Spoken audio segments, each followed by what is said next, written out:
네, 8월 15일 멤버십 라이브 시작하도록 하겠습니다. 네, 비트코인의 흐름이 조금 많이 아쉽게 느껴집니다. 단기적으로 봤을 때.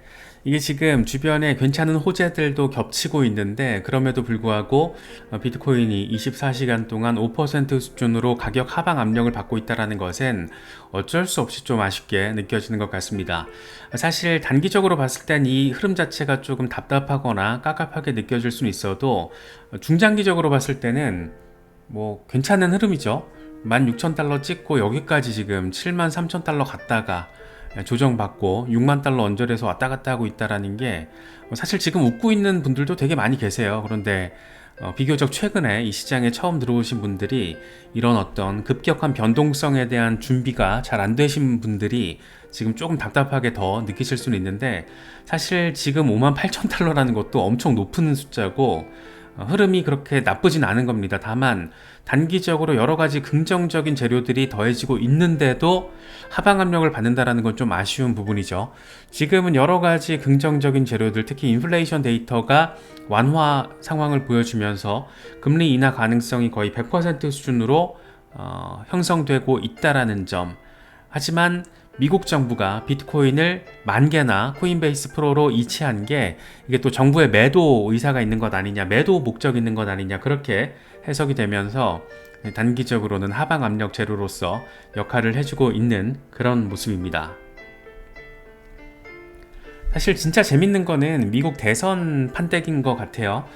지금 여러 가지 비트코인 하방 압력 재료들이 있는데 그 중에 대표적인 게 트럼프와 바이든이 붙었을 때는 거의 트럼프의 당선이 기정사실처럼 여겨졌다가 바이든 깨갱하고 이제 해리스가 등판을 하고 나서부터 이 해리스의 지금 기세가 상당합니다. 오늘 폴리마켓 상황을 보면 해리스의 당선 가능성이 54%, 트럼프가 45%를 보이고 있습니다.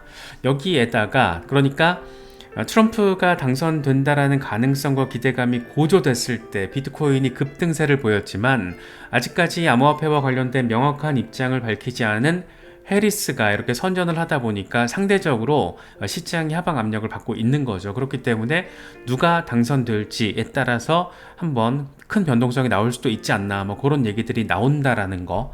여기에다가 과도한 경기 침체 우려가 시장을 한번 뒤엎었었잖아요. 블랙 먼데이. 플러스 지금도 현재 진행형인 중동의 지정학적 리스크, 이런 것들이 막 복잡하게 얽히고 설키면서 시장 전반을, 비트코인 시장뿐만 아니라 암호화폐 시장 전반을 압박하고 있다, 뭐 이렇게도 우리가 지금 표현할 수 있는 상황입니다. 특히 해리스 같은 경우에는 뭔가 지금 긍정적인 스탠스로 한 템포 더 암호화폐 업계를 지지하는 그런 쪽으로 옮길 가능성이 상당히 좀 높아진 모습도 곳곳에서 포착이 되고 있습니다. 아무래도 해리스의 직접 등판을 앞두고 판 깔아주기 차원, 이 떡밥 던지는 그런 차원으로 우리가 바라볼 수 있을 것 같습니다. 제이크 체르빈스키, 베리언트의 CLO인데 법률 책임자인데 이렇게 얘기를 해요. 해리스가 현지 시간으로 8월 16일 노스캐롤라이나주의 롤리에서 이 경제 현안 관련 연설을 할 예정인데 다음 주에는 전당대회 연설도 예정돼 있다. 해리스가 암호화폐의 새로운 접근 방식을 취한다라면 예정된 연설이 입장을 표명할, 그러니까 암호화폐와 관련된 입장을 표명할 좋은 기회가 될 것이다. 이렇게 업계 안쪽에서도 이런 얘기들이 지금 나오고 있습니다. 민주당 하원 데런 소토가 또 굉장히 적극적으로 뭔가를 지금 요구하는 멘트들을 날려주고 있습니다. 해리스 측의 캠페인에 암호화폐에 대한 우호적인 정책을 요구한 거예요. 대놓고. 먼저 금융기업의 암호화폐 커스터디 의무 회계 지침을 폐지하고 21세기 금융혁신 법안을 통과시키고 그렇게 우호적인 규제안을 수립해야 한다. 송금과 관련한 암호화폐의 중요성에 대한 인식이 제고돼야 한다. 이렇게 바이든 행정부에서 반대 입장을 표명하면서 사실상 반암호화폐 정책의 상징성을 가지고 있는 법안들에 대해서 적극적으로 친화적인 스탠스를 갖고 통과시켜야 된다. 친암호화폐 정책을 펼쳐야 한다. 이런 점을 지금 강조를 하고 있는 거죠. 이거는 두 가지 측면에서 바라볼 수 있을 것 같아요. 데런 소토가 해리스를 친호 암호화폐 정책 지지자들에게 그룹으로부터 지원을 받고 압박을 하는 걸 수도 있고, 아니면 해리스 캠프와 입을 맞추고 각본을 짠 상황에서 지금 해리스가 자연스럽게 등판을 하기 위해서, 할 수 있게 만들기 위해서 지금 먼저 판을 까는 그런 역할을 의도적으로 하고 있다라고도 바라볼 수 있을 것 같아요. 그래서 뭐가 진짜인지 모르겠지만 긍정적으로 우리 입장에서는 바라볼 수 있는 부분이다. 이 정도는 정리가 가능한 상황입니다. 척 슈머 민주당 상원 원내대표가 등판을 했습니다. 이거는 정말 좀 의미 부여가 가능한 거예요. 척 슈머가 등판을 했다라는 것은 이제 상원 의장이 등판할 수 있다라는 거. 민주당 상원 의장 누굴까요? 해리스죠. 그래서 해리스 포 크립토가 주최하는 이 타운홀 연설을 진행을 했습니다. 척 슈머가 이제 다음번 어떤 행사에서는 해리스가 직접 등판을 하겠구나 라는 점을 생각해 볼 수 있는 부분이죠. 멘트 자체는 굉장히 긍정적입니다. 연말까지 상원 양당 의원들을 규합해서 미국이 암호화폐 지위를 유지하는 데 도움될 수 있는 합리적인 법안을 통과시킬 수 있도록 추진력을 만들 것이다. AI, 암호화폐와 관련한 혁신은 우리의 길잡이가 될 것이다. 의회는 암호화폐 이용자들을 보호하면서도 국가 안보를 지키는 가드레일을 제공해야 한다. 암호화폐와 관련한 상식적이고 건전한 규제를 제공할 책임이 있다. 암호화폐 이용자들의 지원이 필요하다. 이렇게까지 적극적인 멘트를 날려주고 있습니다. 뭔가 이렇게 민주당 수뇌부 쪽에서도 지금 확연한 변화, 스탠스 변화가 있다라는 점을 느낄 수가 있고, 트럼프가 되든 해리스가 되든 암호화폐 업계는 그 전에 없었던, 다시 말해서 바이든 행정부 때와는 완전히 다른 그런 우호적인 정책 스탠스를 경험할 수 있지 않을까, 그런 생각이 들기도 합니다.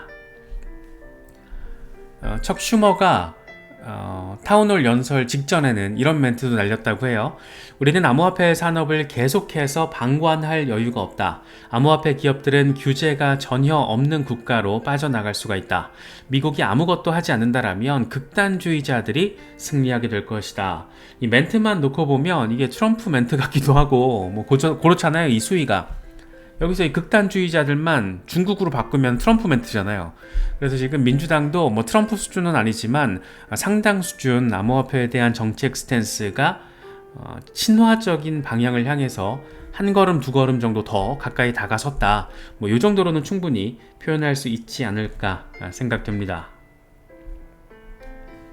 여기에다가 이제 트럼프 진영에서도 요즘에 에릭 트럼프의 차남이죠. 그리고 트럼프 그룹의 부사장인데 뉴욕포스트와 인터뷰를 진행을 해서 되게 재미있는 멘트를 날렸습니다.